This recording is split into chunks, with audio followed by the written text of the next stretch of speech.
యేసయ్య అంటే మన హృదయంలో ఒక సదాభిప్రాయం ఉండడం చాలా ప్రాముఖ్యం. యేసు ప్రభుని ద్వేషించే వాళ్ళు చాలా మంది ఉన్నారు. They just hate Jesus for no reason.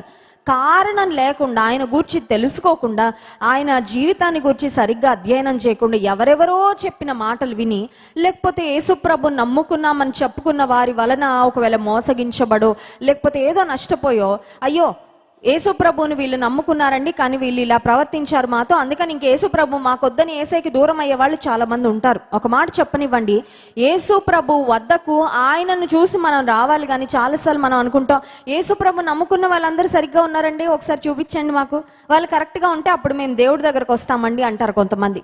యేసు ప్రభువుని వెంబడిస్తున్న వారు, అనుసరించిన వారు, వారందరూ దే ఆర్ స్టిల్ స్టూడెంట్స్. వాళ్ళు ఇంకా నేర్చుకుంటూనే ఉన్నారు.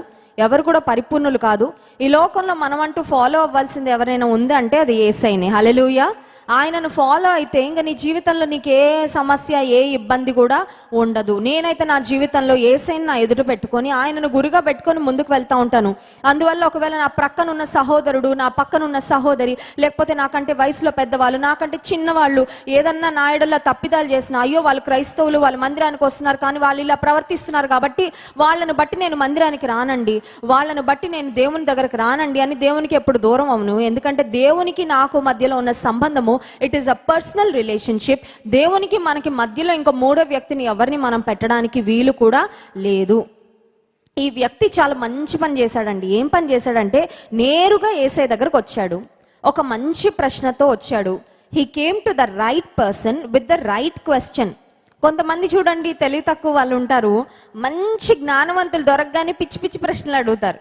అసలు మంచి జ్ఞానం కలిగిన వాళ్ళని తెలియని నిగూఢమైన విషయాలు, మర్మాలు ఏమైనా చాలా కష్టమైన అడిగితే వాళ్ళు బాగా జవాబులు చెప్పగలరు. కానీ కొంతమంది ఏదో సిల్లీ క్వశ్చన్స్ అడిగి వాళ్ళు టైం వేస్ట్ చేసేస్తూ ఉంటారు. ఈ వ్యక్తి ఒక మంచి పని చేశాడు. ఏం మంచి పని అంటే మంచి ప్రశ్న పట్టుకొని వచ్చాడు. అతనికి ఉన్న ప్రశ్న ఏంటి? What was his question? అతని మనసులో ఉన్న ప్రశ్న ఏంటంటే, సద్బోధకుడా, నిత్య జీవమునకు వారసుడనవుటకు నేనేమి చేయదు? నేను నిత్య జీవం పొందాలనుకున్నా, నేనేం చేయాలి? ఈ ప్రశ్న ప్రతి ఒక్కరూ మన మనసులో ఏదో ఒక సమయంలో రావాలండి. ఎందుకంటే ప్రశ్న రాకపోతే జవాబు వెతకం మనం. ప్రశ్న ఉంటేనే జవాబు దొరుకుతుంది. నిత్య జీవమునకు వారసుడనవుటకు నేను ఏమి చేయాలి? వ్యక్తికి చాలా మంచి ఆశ కలిగింది. యేసయ్య పలానా బ్యాంక్ ఎక్కడుందయ్యా అని అడగలేదు, పలానా బ్రాందీ షాపు ఎక్కడుందయ్యా అని అడగలేదు, పలానా డిస్కౌంట్ ఆఫర్లు ఏ షాప్లో ఇస్తున్నారయ్యా అని అడగలేదు, పలానా ఎల్ఐసి పాలసీ ఎక్కడ కట్టాలయ్యా అని అడగలేదు.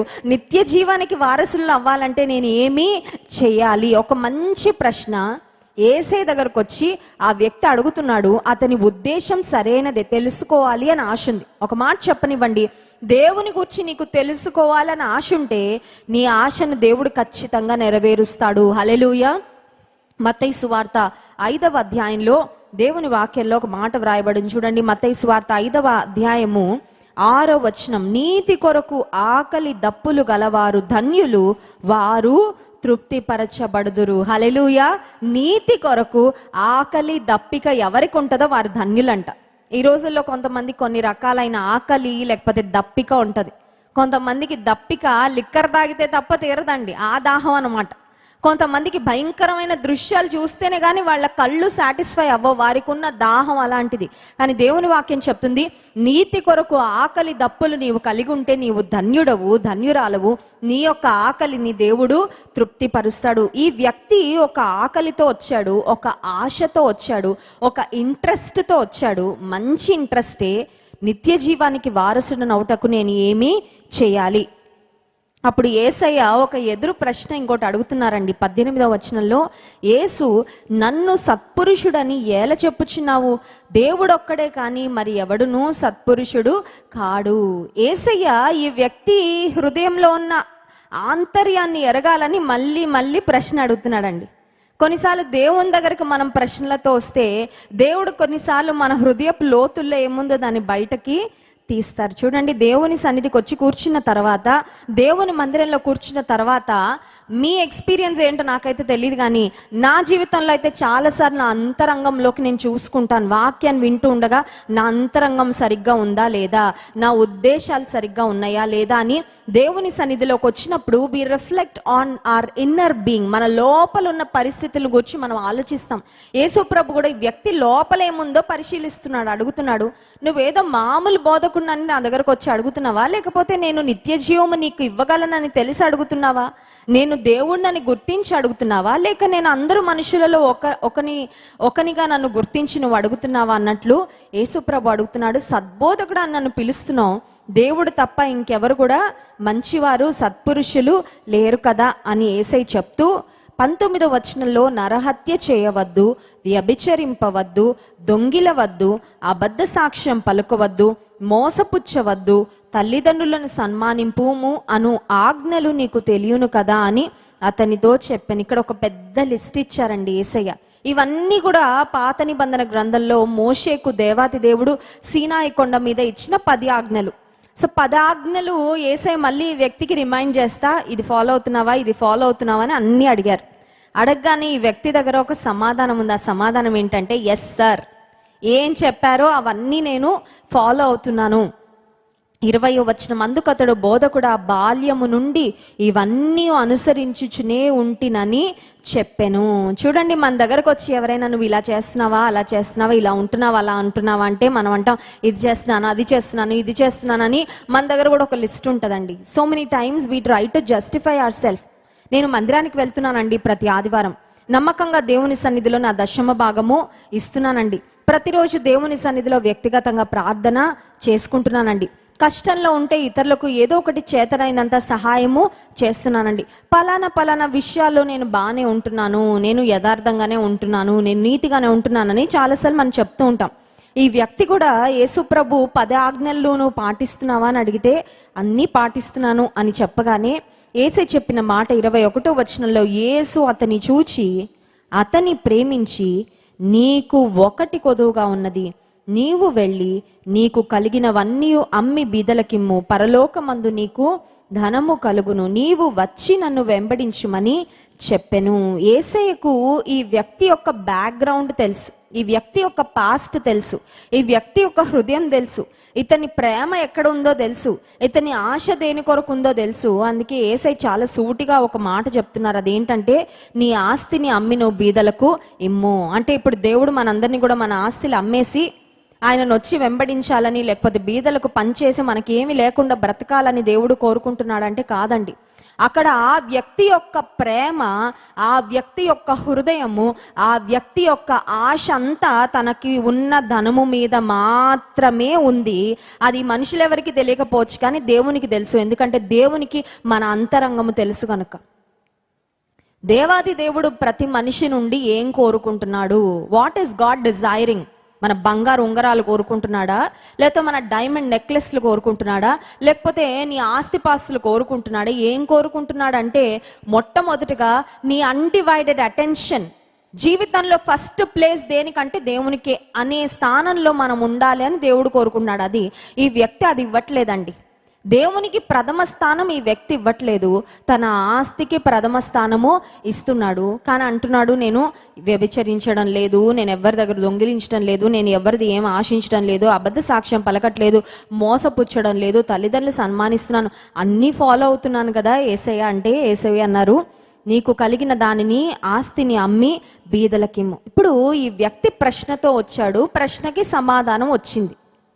కానీ ఈ వ్యక్తి సమాధానం వచ్చిన తర్వాత ఆ సొల్యూషన్ని లేకపోతే ఆన్సర్ని ఫాలో అవుతున్నాడా లేదో ఒకసారి చూడండి. 22వ వచనం, అతడు మిగుల ఆస్తి గలవాడు గనుక ఆ మాటకు ముఖము చిన్నబుచ్చుకొని దుఃఖపడుచు వెళ్ళిపోయెను. నాకు ఇష్టమైన ఒక కొటేషన్ ఏంటంటే, do not ask God to reveal his will unless you are willing to be obedient to his will. దేవుణ్ణి తన చిత్తం చెప్పమని, నీకు ఆయన చిత్తము జరిగించాలని మనసు లేకపోతే అడగద్దు అంట. అర్థమవుతుందండి? ఇంకొకసారి చెప్తాను. దేవుని చిత్తం జరిగించాలి అనే సంసిద్ధత నీకు లేకపోతే దేవుని చిత్తం ఏంటి అని అడగొద్దు. ఎందుకంటే ఆయన చిత్తాన్ని తెలుసుకొని ఆయన చిత్తం జరిగించకుండా వెళ్ళిపోతే అది తప్పే, అది పాపమే కదండి. చాలాసార్లు దేవుని చిత్తం ఏంటండి, దేవుని చిత్తం ఏంటండి, దేవుని చిత్తం ఏంటండి అందరం అడుగుతూ ఉంటాం ఆ ప్రశ్న. ప్రార్థన చేసుకున్నప్పుడు యేసయ్య నీ చిత్తం నా జీవితంలో జరిగించా అని అడుగుతాం. కానీ కొన్నిసార్లు దేవుడు ఇది నా చిత్తం అంటే, అమ్మో నీ చిత్తము జరిగించడం మాత్రం నాకు చాలా కష్టమయ్యా, అమ్మో నీ చిత్తం జరిగించాలంటే నేను విశ్వాసంతో బ్రతకాలి కదా, నీ చిత్తాన్ని నేను జరిగించాలంటే నేను అవమానాలు ఎదుర్కోవాలి కదా, నీ చిత్తాన్ని జరిగించాలంటే కొంతమంది స్నేహితులు నన్ను విడిచిపెట్టి వెళ్ళిపోతారు కదా, నీ చిత్తాన్ని జరిగించడం అంటే కొన్ని త్యాగాలు నేను చేయాలి కదా, వాటన్నిటికైతే నేను సిద్ధంగా లేను, అందుకని నీ చిత్తం అయితే చెప్పించుకున్నాను కానీ నీ చిత్తం మాత్రం నేను నెరవేర్చను అన్నట్లుగా కొన్నిసార్లు మనము మన జీవితాలలో ప్రవర్తిస్తూ ఉంటాం. ఈ వ్యక్తి అంటున్నాడు, అమ్మో నాకు చాలా ఆస్తి ఉంది, నా ఆస్తిని అమ్మడానికి నాకైతే మనసు లేదు. And he felt very disappointed and he left Jesus. Yesayya దగ్గర పరిగెత్తుకుంటూ వచ్చాడు, మళ్ళీ పరిగెత్తుకుంటానే వెళ్ళిపోయాడండి. యేసయ్య కోరుకుంటుంది ఎవరి కొరకంటే, యేసయ్య ఎదురు చూస్తుంది ఎవరి కొరకంటే, జీవితం అంతా ఆయనను వెంబడించే వారి కొరకు దేవుడు చూస్తున్నాడు. God is looking for followers. అనుదినము ఆయనను వెంబడించే వారి కొరకు చూస్తున్నాడు. కానీ ఒకరోజు మీటింగ్కి అలా వచ్చి కూర్చొని వెళ్ళిపోయి మళ్ళీ యేసయ్య నీకు నాకు సంబంధం లేదనే వాళ్ళ కొరకు దేవుడు చూడడము లేదు. ఈ వ్యక్తి పరిగెత్తుకుంటూ వచ్చాడు, మంచి ఆశతో వచ్చాడు, మంచి ప్రశ్నతో వచ్చాడు, మంచి సమాధానం కూడా పొందుకున్నాడు. కానీ ఆ సమాధానాన్ని మాత్రం తన జీవితంలో ఆ యేసయ్య చెప్పిన మాటను, ఆయన చిత్తాన్ని మాత్రము నెరవేర్చలేకపోయాడు. దుఃఖపడుతూ బాధగా అక్కడి నుండి వెళ్ళిపోయాడంట. అయిపోయిన తర్వాత 28వ వచనంలో చూడండి, పేతురు యేసయ్యతో చెప్తున్న మాట, పేతురు ఇదిగో మేము సమస్తమును విడిచిపెట్టి నిన్ను వెంబడించితిమని ఆయనతో చెప్పసాగాను. యేసయ్య నీ కొరకు మేము సమస్తాన్ని విడిచిపెట్టాం. హ్యాడ్స్ ఆఫ్, శిష్యులకి హ్యాడ్స్ ఆఫ్. ఎందుకు? గొప్ప బోధకుడే యేసయ్య, ఆయన పిలుపు గొప్పదే, ఆయన ద్వారా పిలిపించుకోవడం లేకపోతే ఆయన శిష్య బృందంలోకి ఇన్విటేషన్ రావడం అనేది గొప్ప ఆధిక్యత. కానీ వారు ఆ మాటకు లేకపోతే ఆ ఇన్విటేషన్కు స్పందించారు, అది వారు చేసుకున్న భాగ్యం. దేవుడు కూడా మనకు అవకాశాలు ఇస్తూ ఉంటాడండి. నా వెంబడి రండి, నా చిత్తాన్ని నెరవేర్చండి, నన్ను వెంబడించండి, నా మాటలు అనుసరించండి అని. But it definitely involves a cost. ఫ్రీగా రాదండి. డాక్టర్ అవ్వాలంటే ఫ్రీగా అయిపోతారా? ఒక మల్టీ స్పెషాలిటీ ఒక ఏదైనా ఒక విభాగంలో ఒక కార్డియాలజీ లేకపోతే ఒక న్యూరాలజీ డిపార్ట్మెంట్లో ఒక ఉన్నత స్థితికి వెళ్ళి పెద్ద పెద్ద ఆపరేషన్లు చేయాలంటే, హార్ట్ ఆపరేషన్లు లేకపోతే బ్రెయిన్ సర్జరీస్ చేయాలంటే వాళ్ళు ఊరికే అయిపోతారా డాక్టర్లు? కష్టపడాలి, రాత్రులు పగళ్ళు నిద్రాహారాలు మాని కష్టపడి చదివి పరీక్షలు రాసి నిలబడి ప్రాక్టికల్స్ చేసి ఎంతో కష్టపడితే ఒక స్థానానికి వస్తారు. ఆ తర్వాత మనందరం అంట, అబ్బా డాక్టర్లు మీరు ఎంత గొప్ప మేలు చేస్తున్నారు, సమాజానికి ఎంత దీవెనకరంగా ఉన్నారు. యేసు ప్రభు పరమ వైద్యుడు. ఆయన దేహాన్ని మాత్రమే బాగు చేసేవాడు కాదు, ఆయన ఆత్మలు బాగు చేసిన పరమ వైద్యుడు. హల్లెలూయా. దేహాలకు వచ్చిన డాక్టర్స్, మన భౌతిక పరమైన డాక్టర్లు ఒకవేళ బాగు చేస్తారేమో, టానిక్లు ఇచ్చి, సిరప్లు ఇచ్చి, లేకపోతే టాబ్లెట్స్ ఇచ్చి, ఆపరేషన్లు చేసి. కానీ పరమ వైద్యుడు కత్తులు వాడకుండా, పరమ వైద్యుడు థియేటర్లోకి తీసుకెళ్లకుండా, పరమ వైద్యుడు రికవరీ టైమే లేకుండా ఆయన దగ్గరకు వచ్చిన వాడిని అలా స్వస్థపరిచి పంపించాడండి. హల్లెలూయా. మన యేసయ్యలో ఉన్న గొప్పతనము అది. నీవు నమ్మగలవా? Can you believe in the power of Jesus? ఒక సూటి ప్రశ్న ఈ ఉదయకాల సమయంలో ఇక్కడ ఉన్న ప్రతి ఒక్కరిని అడుగుతున్నాను. అమ్మ ఆ రోజుల్లో చేశాడండి, కానీ ఈ రోజుల్లో చేస్తాడో లేదో ఐఎమ్ నాట్ ష్యూర్. నేను నమ్మలేను అంటే దేవుడు అంటాడు నేను అద్భుతం చేయలేను అంటాడు. సింపుల్. యేసయ్య నీ గొప్పతనాన్ని, నీ శక్తిని నేను నమ్మలేను అంటే దేవుడు అంటాడు నీకు కూడా నేనేమీ చెయ్యలేను. నమ్ముట నీ వలనైతే నమ్మువానికి సమస్తము సాధ్యము. హల్లెలూయా. ఇక్కడికి వ్యాధితో వచ్చారేమో. Maybe you have come here with a disease, maybe you have come here with a sickness, maybe you have come here with a problem. నువ్వు ఇంటికి వెళ్ళే లోపే ఇక్కడ నువ్వు ప్రార్థనలు ఏకీపిస్తూ ఉన్నప్పుడే నిన్ను దేవుడు స్వస్థపరుస్తాడు. నువ్వు నమ్మగలవా? ఆమెన్. కొంతమంది ఆమెన్ చెప్తున్నారండి, వారిని బట్టి దేవునికి స్తుతి. కొంతమంది ఉంటారండి దేనికి మాట్లాడరు, ఏం మాట్లాడితే ఏమొస్తుందో అండి అని కామ్గా కూర్చుంటారు. యేసయ్య అని ఒక వాక్కు పలకగానే ఇది నా కొరకే నువ్వు తీసుకుంటే ఆ వాగ్దానము నీ స్వంతం అవుతుంది. ఆ వాగ్దానము నీ జీవితంలో ఖచ్చితంగా దేవుడు నెరవేరుస్తాడు. ఈ వ్యక్తి దేవుని నుండి ఒక వాక్ అయితే పొందుకున్నాడు. పరిగెత్తుకుంటూ వచ్చాడు, అయ్యా నిత్యజీవం పొందుకోవాలని ఆశపడుతున్నాను అని అడిగాడు. యేసయ్య ఎంత సంతోషించాడో. అరే ఈ వ్యక్తి ఆస్తిపాస్తులను అడగట్లేదే, ఈ వ్యక్తి ఆరోగ్యం అడగట్లేదే, ఈ వ్యక్తి ఇంకేదో అడగట్లేదే, నిత్య జీవం పొందాలని కోరుకుంటున్నాడని యేసయ్య సంతోషించాడు. కానీ వెంటనే ఆ వ్యక్తి యేసయ్యను కూడా డిసప్పాయింట్ చేసి వెళ్ళిపోయాడు. మందిరంలోకి వస్తున్న మనము ఇక్కడ ఆయన సన్నిధిలో చేసే ప్రార్థనల ద్వారా, ఇక్కడ దేవుని సన్నిధిలో మనం చూపించే విధేయత ద్వారా, దేవుని సన్నిధిలో మనం సమర్పించుకునే విధానము ద్వారా దేవుడు ఆనందిస్తున్నాడా, ఆయన ఆనందింపజేస్తున్నామా, లేకపోతే వచ్చి అంతా వినేసి అన్నీ ఇక్కడ వదిలిపెట్టి వెళ్ళిపోతున్నామా? ఆ వ్యక్తి అదే చేశాడు కదండి. పరిగెత్తుకుంటూ వచ్చాడు, యేసయ్య నోటి నుండి వచ్చిన బంగారు పలుకులు తీసుకున్నాడు, అక్కడే వదిలిపెట్టి వెళ్ళిపోయాడు. నా వల్ల కాదయ్యా అని. అయ్యో నేను వెంబడించలేను, అయ్యో నేను నా ఆస్తిని విడిచిపెట్టలేను, నాకు ఇంకా వేరే బిజినెస్లు ఉన్నాయి, నాకు ఇంకా వేరే పనులు చాలా ఉన్నాయి, sorry I can't do it. వెళ్ళిపోతే పేతురు అంటున్నాడు, యేసయ్య అతను వదిలిపెట్టలేకపోయాడు అతని జీవితంలో ఉన్నవి.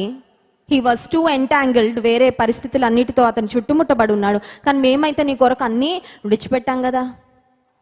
పేతురుకు యేసయ్య ఇచ్చిన జవాబు చూడండి, 29వ వచనం. అందుకు యేసు ఇట్లా, నేను నా నిమిత్తము, సువార్త నిమిత్తము ఇంటినైనను, అన్నదమ్ములనైనను, అక్క చెల్లెండ్రనైనను, తల్లిదండ్రులనైనను, పిల్లలనైనను, భూములనైనను విడిచిన వాడు ఇప్పుడు ఇహమందు హింసలతో పాటు 100 ఇండ్లను, అన్నదమ్ములను, అక్క చెల్లెండ్రను, తల్లులను, పిల్లలను, భూములను రాబోవు లోకమందు నిత్య జీవమును పొందునని మీతో నిశ్చయముగా చెప్పుచున్నాను. హల్లెలూయా. పోగొట్టుకోవడంలో ఉన్న ఆశీర్వాదం ఇక్కడ యేసయ్య చెప్తున్నాడు. ఈ లోకంలో మనం అనుకుంటాం ఆశీర్వాదం అంటే అన్నీ సంపాదించుకోవడమే ఆశీర్వాదం అనుకుంటాం, అవునా కాదండి? అన్ని సంపాదించుకుంటే ఆశీర్వాదం పొందినవారు, అన్ని కలిగిన వారు భాగ్యవంతులు. కానీ ఇక్కడ యేసయ్య అంటున్నాడు, నా కొరకు నువ్వేమన్నా కోల్పోయావా? నువ్వు నిజంగా ఆశీర్వాదం పొందిన వ్యక్తివి. ఎందుకంటే నీకు నేను 100 రెట్లు తిరిగి ఇస్తాను. I will give you 100 times. 100 రెట్లు నీకు నేను తిరిగి ఇస్తాను.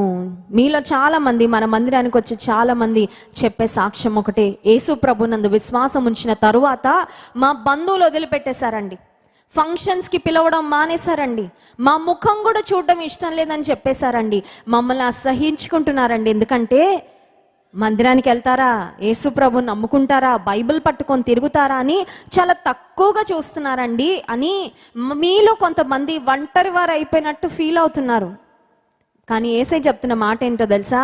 నా కొరకు అన్నదమ్ములనైనా, అక్క చెల్లెండనైనా, ఇంకెవరినైనా ఏదైనా మీరు కోల్పోతే, మీరు దాన్ని వదులుకుంటే మీకు 100 నేను ఫలం ఇస్తానంటున్నాడు. హల్లెలూయా.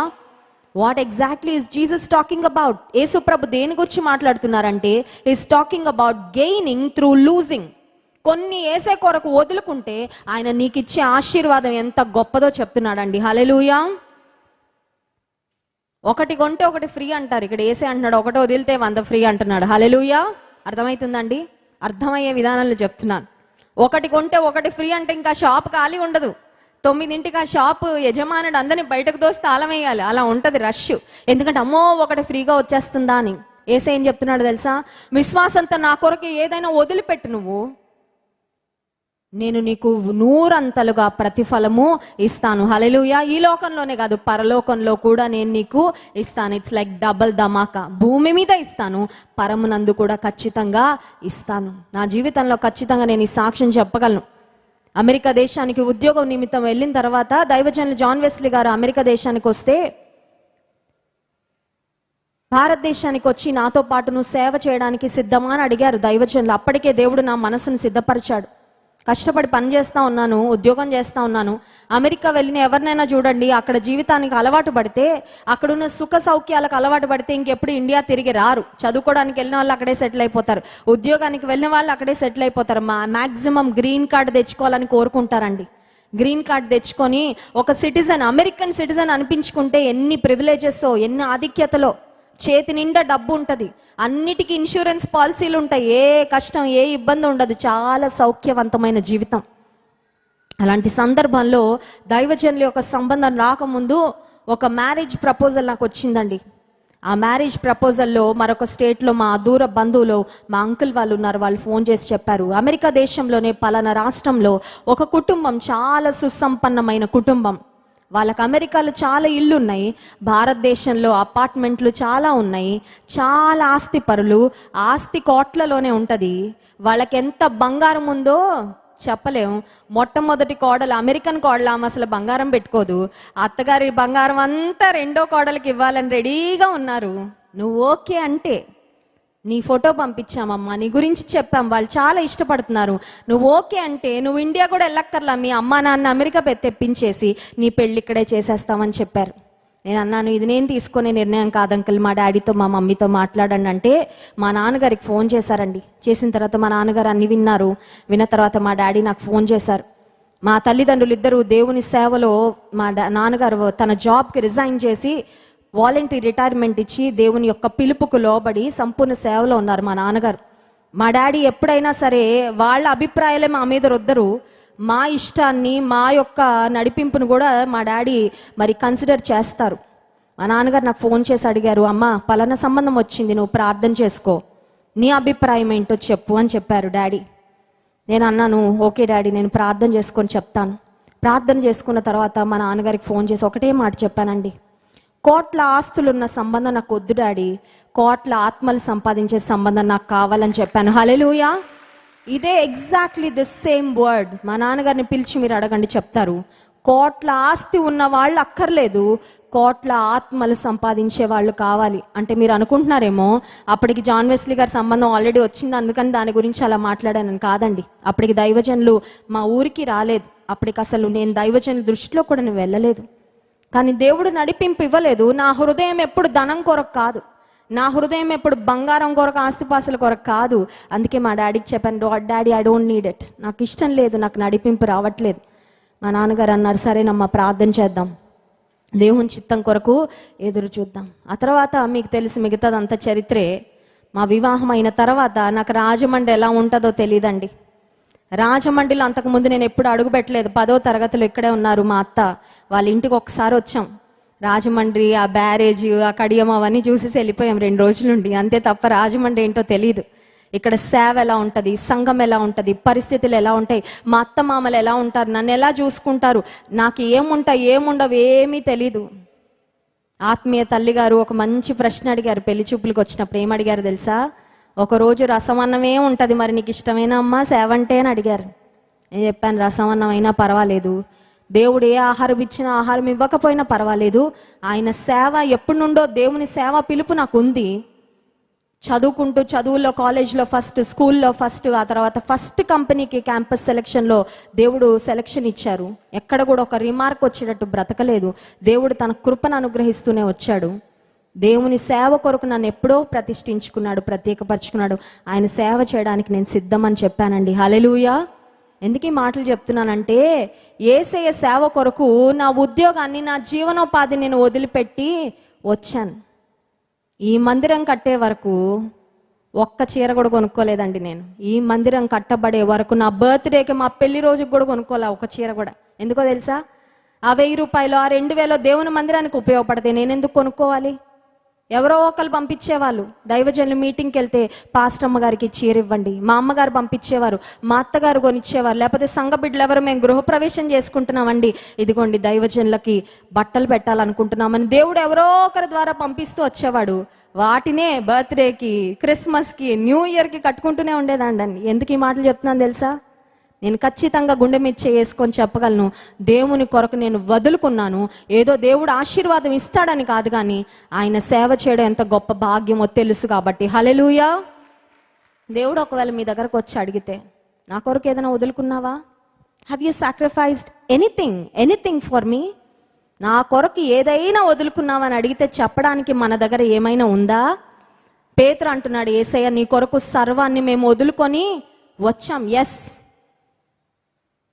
నీ సమయాన్ని నీ సొంత పనుల కొరకు వాడుకోకుండా దేవుని కొరకు నువ్వు ఖర్చు పెట్టడానికి ఏదైనా వదులుకుంటున్నావా? ట్రివాండ్రం అనే ప్రాంతంలో TCS ట్రైనింగ్ కొరకు 2 నెలలు వెళ్ళామండి. శనివారం కూడా ఆఫీస్ ఉండేది, ఆదివారం ఒక్కటే ఖాళీ ఉండేది. నా ఆశ ఒకటే, దేవుని సేవలో ఏదో ఒకలాగా వాడబడాలని. ఆదివారం అందరూ పనులన్నీ చేసుకునే వాళ్ళు, షాపింగ్, లేకపోతే ఈ బట్టలు ఉతుక్కోవడము, లేకపోతే మిగతా పనులన్నీ వారం అంతట్లో ట్రైనింగ్లో బిజీగా ఉంటాం కాబట్టి ఆదివారం చక్కగా రెస్ట్ తీసుకునేవారు. నేను ట్రివాండ్రం వెళ్ళక ముందే అక్కడ మందిరం ఎక్కడుంది, ఇంగ్లీష్లో వాక్యం బోధించే మందిరం ఎక్కడుంది, ఎందుకంటే అక్కడ అన్ని మలయాళం సంఘాలు. నేను వెళ్తే నాకేం అర్థం కాదు, నాకు వాక్యాహారం కావాలి, నేను అక్కడ కూడా వాక్యాహారం చేత పోషించబడాలి. 2 నెలలు వాక్యం లేకుండా నేను బ్రతకూడదు. అప్పట్లో ఆన్లైన్ సర్వీసులు లేవండి. అని ముందే కనుక్కొని ఒక సంఘం ఉంటే 2 బస్సులు మారెళ్ళేదాన్నండి ప్రతి ఆదివారం. మా ఫ్రెండ్స్ అందరూ పిచ్చిదానిలా చూసేవాళ్ళు. పొద్దునే ఆఫీస్కి వెళ్ళిపోయినట్టు బయలుదేరి వెళ్ళిపోయి అక్కడ సంఘంలో చిన్న బిడ్డలు ఉంటే వారికి ప్రతి ఆదివారం సండే స్కూల్ చెప్పేదాన్ని, వారికి దేవుని వాక్యాన్ని బోధిస్తూ ఉండేదాన్ని. ఆ పిల్లలందరూ వచ్చేటప్పుడు కన్నీళ్ళు పెట్టుకున్నారు, అక్క నువ్వు అప్పుడే వెళ్ళిపోతున్నావా అని. నాకు చాలా బాధ కలిగింది వారిని విడిచిపెట్టి రావడానికి. కానీ ఒకటి చెప్పగలను, వెళ్ళిన చోటల్లా దేవుని కొరకు ఏదో ఒక పని చేయడానికే దేవుడు సహాయం చేశాడు. హల్లెలూయా. నీ సమయం దేవుని కొరకు వెచ్చిస్తున్నావా? నీ ధనము దేవుని కొరకు వెచ్చిస్తున్నావా? నీ ప్రయాస దేవుని కొరకు వెచ్చిస్తున్నావా? Have you sacrificed anything for the sake of Christ? దేవుని కొరకు ఏదైనా త్యాగం చేయడానికి నీవు సిద్ధమేనా? ఆ వ్యక్తి సంసిద్ధుడుగా లేడండి. పరిగెత్తుకుంటూ అయితే వచ్చాడు, యేసయ్య నిత్య జీవానికి వారసుని అవ్వాలంటే నేనేం చేయాలి అని అడిగాడు. కానీ తన జీవితంలో విధేయత లేదు, తన జీవితంలో సమర్పణ లేదు, తన జీవితంలో సంసిద్ధత లేదు. ఓన్లీ ఆసక్తే ఉంది. దేవుని బిడ్డలకు ఆశ ఉండాలి, ఆసక్తి ఉండాలి, అంతకన్నా ప్రాముఖ్యంగా సమర్పణ ఉండాలి. హల్లెలూయా. ఇక్కడ ఏం వింటున్నావో అది వెళ్ళి ఫాలో అయ్యే సమర్పణ ఉండాలి. ఇక్కడ ఏం వింటున్నామో అది వెళ్ళి జీవితంలో పాటించగలిగే ఆ పట్టుదల మనకి ఉండాలి. అప్పుడే దేవుడు మన జీవితాల ద్వారా ఘనపరచబడతాడు. యేసయ్య అంటున్న మాట చూడండి, 30వ వచనంలో, ఇప్పుడు ఇహమందు హింసలతో పాటు 100 ఇండ్లను, అన్నదమ్ములను, అక్క చెల్లెండ్లను, తల్లులను, పిల్లలను, భూములను, రాబోవు లోకమందు నిత్య జీవమును పొందునని మీతో నిశ్చయముగా చెప్పుచున్నాను. ఒకవేళ నీ సహోదరి, నీ సహోదరుడు నిన్ను వదిలిపెట్టారేమో, ఇంకా నీ అన్న చనిపోయాడు అనుకో, ఇంకా నీకు లేను నేను, ఎందుకంటే నువ్వు యేసు ప్రభువుని వెంబడిస్తున్నావు కదా. కొంతమంది ఎమోషనల్గా చాలా ఇబ్బంది పెడతా ఉంటారండి, బ్లాక్మెయిల్ చేస్తూ ఉంటారు. ఇంకా అమ్మా నాన్న లేరనుకో, నువ్వు మందిరానికి వెళ్తున్నావు కదా, ఇంకా నీకు ఇవ్వాల్సినవి ఏమీ ఇవ్వము, నీకు పెట్టాల్సినవి ఏమీ పెట్టము, నీకు చూడాల్సినవి ఏమీ చూడము. భూలోకపు తల్లిదండ్రులు చెయ్యి అలా వదిలిపెడితే పరలోకపు తండ్రి నేను ఎత్తుకొని మోసేస్తాడు. హల్లెలూయా. ఏం బాధపడక్కర్లేదు. భూలోకపు తల్లిదండ్రులు వాళ్ళకున్న కొంచెం పెడతారేమో, నీకు పరలోకపు తండ్రి మొత్తం భూమి మీద ఉన్న అన్ని ఆయనవే. ఆయన శ్రీమంతుడైన తండ్రి ఆయన చేతులు తెరిచి నీకు పెట్టడం మొదలు పెడితే నువ్వే వాటిని పట్టుకోవడానికి నీ 2 చేతులు సరిపోవు. హల్లెలూయా. దేవునికి విధేయత చూపిస్తే, దేవుని కొరకు ఏదైనా వదులుకోవడానికి నీకు సంసిద్ధత ఉంటే దేవుడు అంటున్నాడు, ఐ విల్ కాంపెన్సేట్. భూమి మీద నేను ఆశీర్వదిస్తాను, నీ పక్షంగా నేను ఉంటాను, నీ పక్షంగా నేను కార్యాలు జరిగిస్తాను. అంత మాత్రమే కాదు, పరలోకమందు కూడా నీకు రెట్టింపు ఆశీర్వాదాన్ని దయచేస్తాను. యోబు భక్తుని యొక్క జీవితంలో మనం గమనించినట్లయితే చూడండి, యోబు గ్రంథము 1వ అధ్యాయము 3వ వచనాన్ని చదువుకుందాం. యోబు గ్రంథం 1వ అధ్యాయం 3వ వచనం. అతనికి 7,000 గొర్రెలు, 3,000 ఒంటెలు, 500 జతల ఎడ్లు, 500 ఆడుగాడిదలు కలిగి బహుమంది పనివారు అతనికి ఆస్తిగా ఉండెను గనుక తూర్పు దిక్కు జనులందరిలో అతడే గొప్పవాడిగా ఉండెను. He was rich. ప్రశ్న అడుగుతాను, చెప్పండి, గొప్పగా ఉండడం లేకపోతే భౌతిక పరమైన సంపద కలిగి ఉండడం పాపమా? భక్తులలో గొప్పవాళ్ళు లేరా? అబ్రహాము ధనవంతుడు, యోబు ధనవంతుడు, ఇస్సాకును దేవుడు మిక్కిలి గొప్పవాడగా అగునంత వరకు ఆశీర్వదించాడంట. ఈ లోక సంబంధమైన ధనం ఉండడం పాపం కాదు, కానీ ఆ ధనాన్ని చూసి గర్విస్తే పాపం. ఈ లోక సంబంధంగా ధనం ఉండడము పాపం కాదు, కానీ ఆ ధనాన్ని నువ్వు దేవుడి స్థానంలో పెడితే పాపం. ఈ లోక సంబంధంగా ధనం ఉండడం తప్పు కాదు, కానీ ఆ ధనాన్ని నీవు దేవుని కంటే ఎక్కువగా ప్రేమిస్తే తప్పు. బలం ఉండడం పాపమా? బలం ఉండడం పాపం కాదు. ఆ బలాన్ని ఇతరులను కొట్టడానికి, రౌడీజం చేయడానికి వాడితే పాపం. ఆ బలాన్ని దేవుని సేవలో వాడితే ఆశీర్వాదం. హల్లెలూయా. నాకు తెలుసండి, సాఫ్ట్వేర్ కంపెనీల్లో CEO స్థానాల్లో ఉండి దేవుని గణపరుస్తున్న వాళ్ళు ఉన్నారు. దేవుడి ఆ స్థితికి హెచ్చించాడు. ఆ స్థితికి హెచ్చించిన తర్వాత అక్కడ దేవుని కొరకు వారు సాక్షులుగా బ్రతుకుతున్నారు. దేవుని ప్రజలు ఎప్పుడు పేదరికంలో ఉండడం ఆయన చిత్తం కాదు. అందుకే వాక్యం సెలవిస్తుంది, ఆత్మ విషయమై దీనులైన వారు ధన్యులు, పరలోక రాజ్యము బ్లెస్డ్ ఆర్ ద పూర్ అన్లా, blessed are the poor in spirit అన్నాడు. హల్లెలూయా. ఫిజికల్గా భౌతిక పరంగా తక్కువ స్థితిలో ఉంటే వాళ్ళకి దీనత్వం ఉన్నట్టు కాదండి. చాలా మంది కన్ఫ్యూజ్ అయిపోతూ ఉంటారు. చిరిగిపోయిన బట్టలు కట్టుకొని మందిరానికి వస్తే దీనత్వం ఉన్నట్టు కాదు అది. చిరిగిపోయిన బట్టలు కట్టుకున్న హృదయం నిండా మదం ఎక్కి దేవుని విడిచిపెట్టి బ్రతికే వాళ్ళు దీనులు కాదు దేవుని దృష్టిలో. అలా అని భౌతిక పరంగా చక్కగా మంచిగా నీట్గా ఉన్న వాళ్ళు గర్విష్ఠులు కాదు. ఆత్మ విషయమై దీనులైన వారు ధన్యులు, పరలోక రాజ్యము వారిది. హల్లెలూయా. అందం ఉండడం పాపం కాదు. ఎవరిచ్చారు అందం? మన రూపురేఖలు ఎవరిచ్చారండి? దేవుడే. అందం ఉండడం పాపం కాదు. కానీ అందంతో ఇతరులను ఒకవేళ తప్పుడు మార్గంలో నడిపిస్తే, అందంతో దేహాన్ని అమ్ముకొని బ్రతికితే అది పాపం. కానీ నీకు దేవుడిచ్చిన వాటితో దేవుని గణపరుస్తూ బ్రతికితే అది ఆశీర్వాదం. హల్లెలూయా. పెద్దిల్లు ఉండడం పాపమా? ఆ పెద్ద ఇంటిని దేవుని నివాస స్థానంగా చేయి. ఆ ఇంట్లో ఉన్న నీ బిడ్డలను దేవుని కొరకు పెంచు. ఆ ఇంట్లో పరిశుద్ధాత్మ దేవుని సన్నిధి ఉండేటట్టు చూసుకో, అది ఆశీర్వాదం. హల్లెలూయా. మంచి వాహనం ఉండడం పాపమా? చిన్న డొక్కు సైకిల్ వేసుకొని తిరగాల? ఆత్మలో దీనత్వం, అది కాదు ఆత్మలో దీనత్వం. అర్థమవుతుందండి? ఒకసారంట ఒక సంఘంలో దైవజనుడు మంచి కారు కొనుక్కుంటే జనాలందరూ ఏడ్చేస్తున్నారంట. అంత పెద్ద కారు అవసరమా, అంత మంచి కారు అవసరమా అని. ఏమీ లేని కారు, ఎయిర్ బ్యాగ్ లేని కారు వేసుకొని దైవజనుడు వెళ్ళి యాక్సిడెంట్ అయి ప్రాణం పోతే ఎన్ని ఆత్మలకి నష్టం? సంఘం అంతా అనాథలుగా మిగిలిపోరా? ఆ దైవజనుడు ఉంటే ఇంకెన్ని ఆత్మలు సంపాదించేవారు, అవునా కాదా? ఎందుకు ఈ మాటలు చెప్తున్నానంటే, ఆత్మలో దీనత్వం అనేది it is related to your spirit, not related to your body. అది నీ ఆత్మకు సంబంధించింది కానీ నీ శరీరానికి సంబంధించినది కాదు. శరీర సంబంధంగా ఏమున్నా ఏమి లేకపోయినా నీవు కదలక నిత్యము నిలుచు సియోను కొండవలే దేవుని మీద ఆధారపడుతూ బ్రతికితే అది ఆశీర్వాదము. హల్లెలూయా. సంసోనుకి దేవుడు బలం ఇచ్చాడండి. స్పెషల్ స్ట్రెంగ్త్, ఒక ప్రత్యేకమైన స్థానం ఇచ్చాడు దేవుడు సంసోనుకు.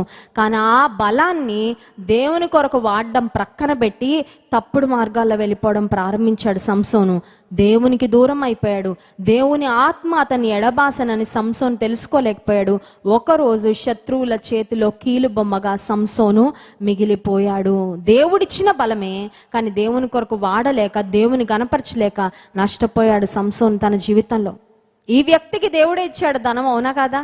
God has given him wealth, God has given him prosperity, God has kept him in a good position. దేవుడు ఒక ఉన్నత స్థానంలో పెట్టాడు. అతను అనుకున్నాడు ఈ ఆస్తి నాకు చాలా ప్రియమైంది, కానీ దేవుడు మాత్రం కాదు. కొంతమంది ధనవంతులు వాళ్ళు ఎప్పుడు చనిపోతారని ఎంత బాధపడతారో ఎందుకు తెలుసా? అమ్మో ఇంత ఆస్తి కూడా పెట్టేసాం, ఇది ఎవరికి విడిచిపెట్టి వెళ్ళాలండి, దీన్ని తర్వాత ఎవరు అనుభవిస్తారు? ఒకడు లోకమంతా సంపాదించుకొని తన ప్రాణమును if he gains the whole world but loses his own soul, ఆత్మను సంపాదించుకోకుండా లోకమంతా సంపాదించుకుంటే వ్యర్థమే వ్యర్థమే వ్యర్థమే. మన ఆత్మ రక్షించబడిందా?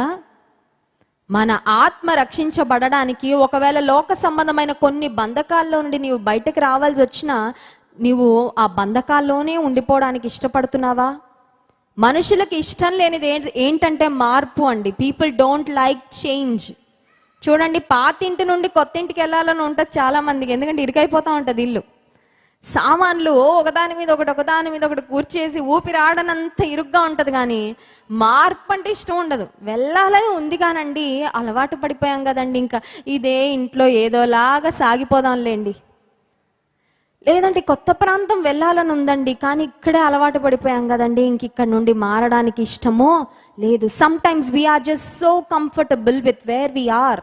మనం ఎక్కడున్నాం అక్కడ చాలా బాగా సర్దుకుంటాం, అన్నీ సర్దేసుకొని అన్నీ చక్కగా పెట్టేసుకొని ఇక్కడ నుంచి నేను ఒక్క అడుగు కూడా ముందుకి వేయను. ఒకవేళ దేవుడు నిన్ను అక్కడ నుండి లేచి ప్రయాణం చేయంటే నువ్వు ప్రయాణము చేయాలి. You have to get up and travel. Abraham అదే చేశాడు. ఏం వదిలిపెట్టాడు అబ్రహాము? చూడండి, ఆదికాండము 12వ అధ్యాయంలో మనం చూసినట్లయితే అబ్రహామును దేవుడు పిలిచినప్పుడు, అబ్రహాముకు దేవుడు పిలిపించినప్పుడు అబ్రహాము వెంటనే దేవుని మాటకు చూపించిన విధేయత మనం గమనిస్తాం. ఆదికాండం 12వ అధ్యాయం 1వ వచనం, యెహోవా నీవు లేచి నీ దేశము నుండి, నీ బంధువుల యొద్ద నుండి, నీ తండ్రి ఇంటి నుండి బయలుదేరి నేను నీకు చూపించు దేశమునకు వెళ్ళుము. God said get up and go. కొన్నిసార్లు గెటప్పే కష్టం కదా. సోఫాలో టీవీ ముందు కూర్చుంటారు చిప్స్ తింటా, అమ్మ లేరా అంటే ఎంత కష్టమో. అక్కడ ఏదో కింద అయస్కాంతం ఏదో మ్యాగ్నెట్ వేసి అతికిచ్చేసినట్టు ఫెవికాల్ వేసి అంటించేసి కదలరు. అక్కడే రాత్రి పడుకొని దాకా సోఫాకే అతుక్కొని ఉంటారు. కొంతమంది మోకాళ్ళు వేసి ప్రార్థన చేయడానికి కాళ్ళు రావు. లే, అబ్రహాముతో అంటున్నాడు, టేక్ సమ్ యాక్షన్. విధేయత అంటే అది నీ మనసులో ఉండేది కాదు, అది నువ్వు క్రియలలో చూపించేది. Hallelujah. It's not just about listening to God, it's about putting into action what God he's spoken. దేవుడు ఏది మాట్లాడాడో దాన్ని క్రియలలో నీవు నెరవేర్చుట. లే, నీ బంధువుల యొద్ద నుండి, తండ్రి ఇంటి నుండి బయలుదేరు. జీపీఎస్ ఉందా ప్రభా? రూట్ మ్యాప్ ఒకసారి ఇవ్వు నాయన, జీపీఎస్ పెట్టుకొని వెళ్ళిపోతాం. ఈ రోజులో మనకి జీపీఎస్ వచ్చింది కదండి. జీపీఎస్ పెట్టేసుకుంటే turn left, turn right, go for 2 kilometers ఇవన్నీ చెప్తుంది ఇన్స్ట్రక్షన్స్. ఎప్పుడైనా చెప్పింది వినకుండా వెళ్ళిపోతా ఉంటే మళ్ళీ చెప్తా ఉంటుంది, ఏ మొద్దుల్లారా మీకు అర్థం అవట్లేదా, మళ్ళీ వెనక్కి వెళ్ళండి. అవునా కాదా? అబ్రహాముకి జీపీఎస్ ఉందండి, అబ్రహాము శారాకి జీపీఎస్ లేదండి. అబ్రహాము శారాకి రూట్ తెలీదు. వాళ్ళకి పరిస్థితులు చాలా అన్కంఫర్టబుల్ అయిపోతాయి ఇంటి నుండి బయలుదేరి వెళ్తే. ఎందుకంటే ఇంట్లో వస్తువులు కావలసినవన్నీ చక్కగా మర్చిపెట్టుకున్నారు. దేవుడు అంటున్నాడు, నువ్వు బయలుదేరాలి, నేను చూపించే దేశాన్ని. As you go I will tell. నువ్వు వెళ్తా ఉంటే నేను చూపిస్తాను నువ్వు ఎటు వెళ్ళాలో. నువ్వు ముందు లేచి బయలుదేరు. It was a great step of faith. గొప్ప విశ్వాసపు అడుగులు అబ్రహాము వేశాడు. అందుకే విశ్వాసులకు తండ్రి అయ్యాడు. హల్లెలూయా. నీ ఇంటికి మొత్తానికి ఆశీర్వాదం రావాలంటే బహుశా దేవుడు నీకు చెప్తున్నాడేమో నువ్వేం చేయాలో. అది నువ్వు చేస్తే ఎవ్రీబడి ఎల్స్ విల్ ఫాలో. నీ వెనకాల ఒకవేళ కుటుంబ యజమానులతో దేవుడు మాట్లాడితే, కుటుంబ యజమానుడు దేవుని వాక్యానికి విధేయత చూపించి అడుగులు వేస్తే భార్య బిడ్డలందరూ కూడా వెనకాల ఫాలో అవుతారు. నీవు దేవుని పట్ల చూపించిన విధేయతకు నీ కుటుంబం అంతటికి కూడా ప్రతిఫలం వస్తుంది. హల్లెలూయా. కొంతమంది ఉంటారండి, అన్నిటికీ అడ్డుబండలు వేస్తూ ఉంటారు. వాళ్ళు ప్రార్థన చేయరు, ఇంకొకరిని చేయనివ్వరు. వాళ్ళు దేవునికి ఇవ్వరు, ఇంకొకరిని ఇవ్వనివ్వరు. వారు దేవుని కొరకు పని చేయరు, ఇంకొకరిని పని చేయనివ్వరు. వెనక్కి లాగే బ్యాచ్ అన్నమాట. దేవుని కొరకు ముందుకు వెళ్ళకూడదు. ఒకవేళ ఈ భార్య దేవుని విషయంలో పలానా ప్రేరేపణ నాకు కలుగుతుందండి, let's do it for the Lord, దేవుని కొరకు ఇది చేద్దామంటే, ఒకవేళ మీకు ఐడియా రాకపోయినా దేవుడు మీకు ఇచ్చిన భార్యల యొక్క మాటను విని ముందుకు వెళ్ళాలి. ఎందుకంటే దేవుని విషయంలో మనం ముందుకెళ్తే దేవుడు మన కుటుంబాన్ని ముందు పెడతాడు. హల్లెలూయా. ఒకవేళ మీ కుమార్తె చెప్తుందేమో, మన సంఘంలో చాలా సాక్ష్యాలు ఉన్నాయి. కుమార్తె ముందు దేవుని మందిరానికి వచ్చి తన తల్లిదండ్రులను మందిరానికి నడిపించిన బిడ్డలు ఉన్నారు. కుమారుడు ఫస్ట్ దేవుని మందిరానికి వచ్చి, సండే స్కూల్కి వచ్చి దేవుని వాక్యాన్ని విని రక్షణ పొంది తల్లిని, తండ్రిని, అక్క చెల్లెలను తీసుకొచ్చిన సంఘటనలు కూడా చాలా ఉన్నాయి. అబ్రహాము విధేయత చూపించాడు. ఆ విధేయతను బట్టి అబ్రహామును దేవుడు ఆశీర్వదించి గొప్ప జనముగా చేశాడు. God made Abraham as a blessing. అబ్రహామును ఎంత ఆశీర్వదించాడంటే, అబ్రహాముకు సరిపోయే ఆశీర్వాదాలే కాదు, అబ్రహామును బట్టి భూమి మీద ఉన్న వారందరినీ కూడా దేవుడు ఆశీర్వదించి అబ్రహాము యొక్క సంతానాన్ని లెక్కించలేని ఇసుక రేణువులంతగా దేవుడు అభివృద్ధిని కలుగజేశాడు. కానీ ఈ యవనస్తుడు, మార్కు సువార్త 10వ అధ్యాయంలో మనం చూసిన యవనస్తుడు చిన్నపుచ్చుకొని దుఃఖపడుచు తాను తిరిగి వెళ్ళిపోయాడు. ఈ శుక్రవార ప్రార్థనకు వచ్చిన మన ఎదుట ఒక ప్రశ్న.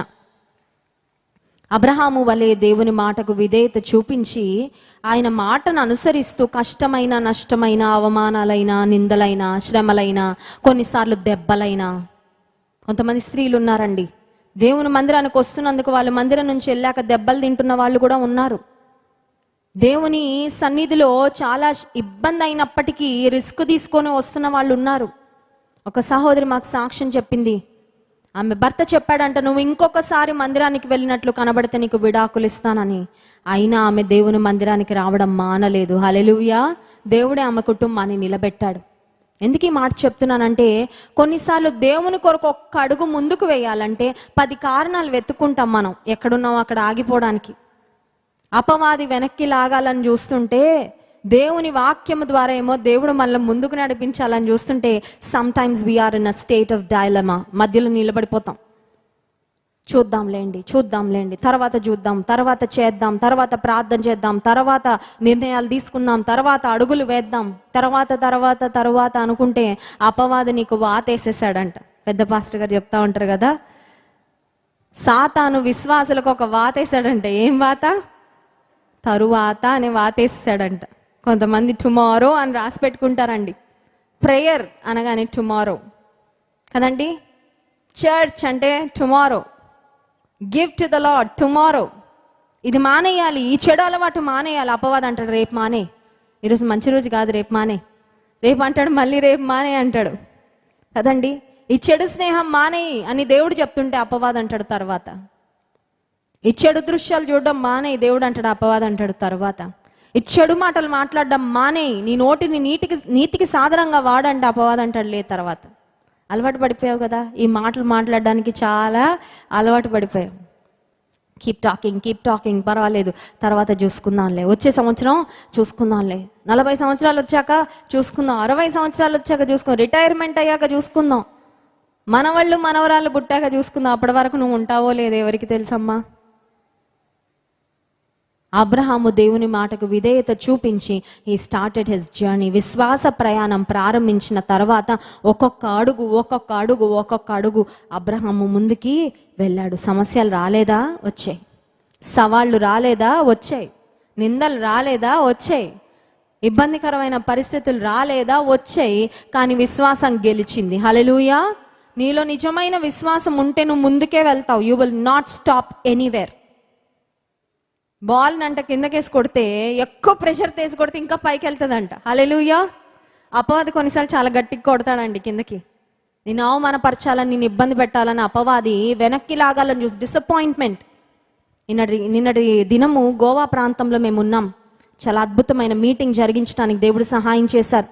200 మందికి పైగా దేవుని ప్రజలు వచ్చి దేవుని వాక్యాన్ని విన్నారు. ఇక్కడ ఒక బ్రదర్ చెప్తున్నారు సాక్ష్యం, ఎన్ని కాంపిటేటివ్ ఎగ్జామ్స్ రాసినా అన్ని ఫెయిల్ అయ్యారంట. Every exam he couldn't clear. Government jobs ఎన్ని అప్లై చేసి రాస్తా ఉంటే అన్నీ ఫెయిల్ అయిపోవడం. ఒక్కొక్క మార్క్ 2 మార్కుల్లో మిస్ అయిపోతుంటే అపవాది అన్నాడంట, అయిపోయింది. ఉన్నాడంటవా దేవుడు?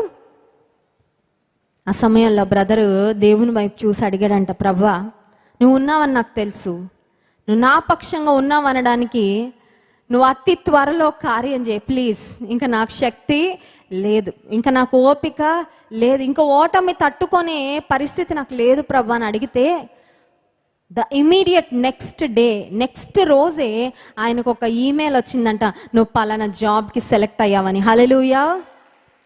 కొన్నిసార్లు అనుకుంటాం దేవుడు ఇంత పరీక్షిస్తున్నాడు ఏంటండి, ఇన్ని శ్రమలు ఏంటండి, ఇన్ని ఇబ్బందులు ఏంటండి, ఇన్ని ఫెయిల్యూర్సా, ఇన్ని రిజెక్షన్సా, ఇంకా నా వల్ల కాదు.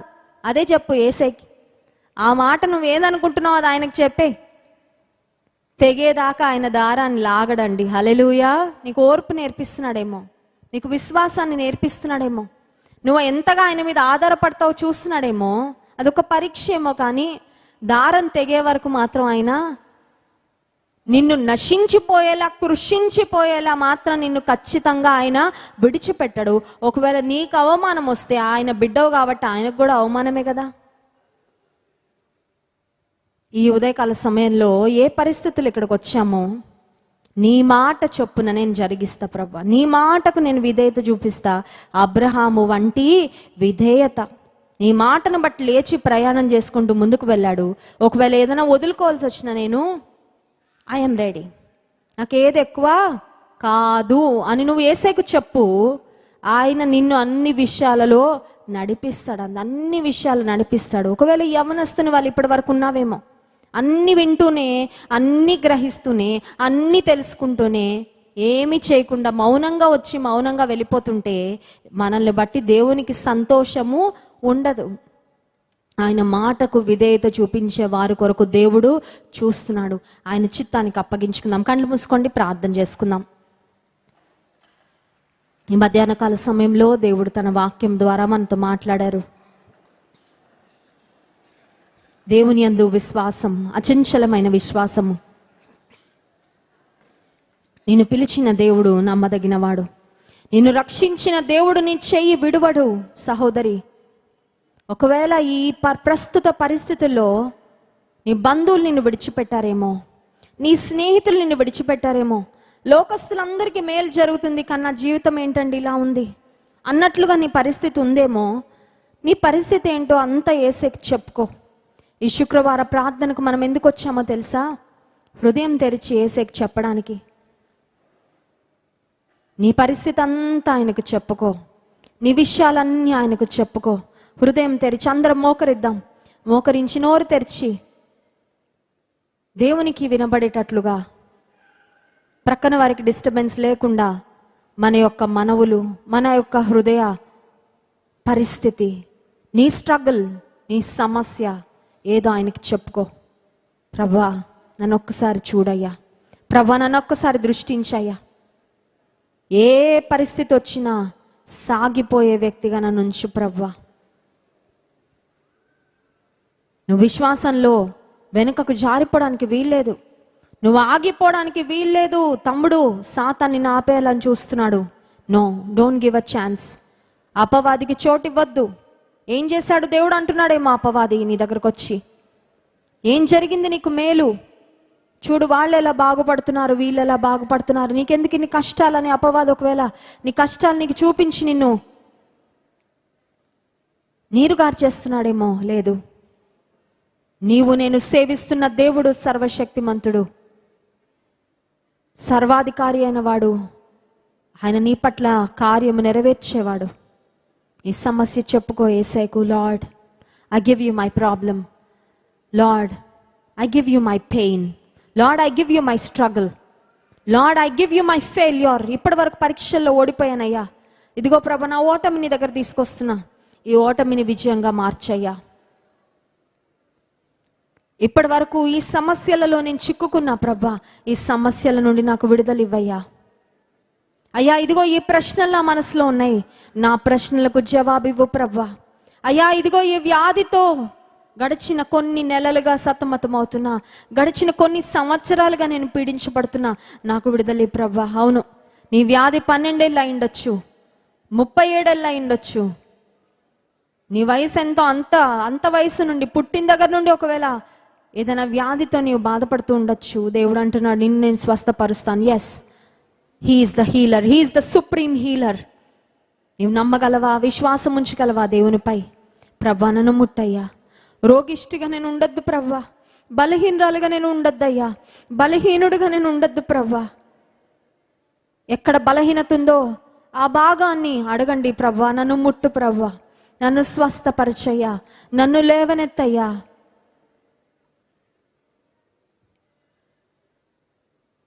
ఉదయకాల సమయంలో నీవు నేను సేవిస్తున్న దేవుడు, మనం మొర పెట్టుకుంటున్న దేవుడు కనికర సంపన్నుడు. He is a God of compassion, he is a God of mercy. ఆయన నిన్ను చూసి, నీ బాధను చూసి ఊరుకుండేవాడు కాదు. నేను దాటిపోయే దేవుడు కాదు ఆయన. మౌనంగా ఉండే దేవుడు కాదు ఆయన. చేతులు కట్టుకొని ఉండే దేవుడు కాదు ఆయన. No, he is not a God who is going to be silent, who is reluctant to the pain of his people. ఆయన ప్రజల యొక్క బాధను చూసి మౌనంగా ఉండే దేవుడు కాదు. ప్రభా నన్ను దాటిపోవద్దు. ఆనాడు భర్తిమయి కేకలు వేశాడు, అయ్యా నన్ను కరుణించు, దావీదు కుమారుడా నన్ను కరుణించని కేకలు వేయగానే యేసయ్య అతని కేకలు విన్నాడు. Yes, God heard his cry, God answered his cry. అప్పటి వరకు భిక్షకునిగా ఉన్నాడు కానీ దేవుడు అతని స్థితిని మార్చాడు. ప్రభా నా స్థితి మార్చయ్యా, నా పరిస్థితులు మార్చయ్యా. నా జీవితంలో నీవు ఉన్నావని, నీవు గొప్ప కార్యాలు జరిగించావని నేను సాక్ష్యం ఇచ్చినట్లుగా ప్రభా నా పరిస్థితిలో ఒక గొప్ప మార్పు నువ్వు తీసుకొని రా తండ్రి. దేవుని అడుగుదాం. నువ్వు అడిగితే, if you ask he will answer. నువ్వు అడిగితే నీ ప్రార్థనకు ఆయన జవాబిస్తా. నోరు తెరిచి అడుగుదాం, నోరు తెరిచి చెప్పుకుందాం దేవుని సన్నిధిలో మన ప్రార్థనలు, మన విన్నపాలు.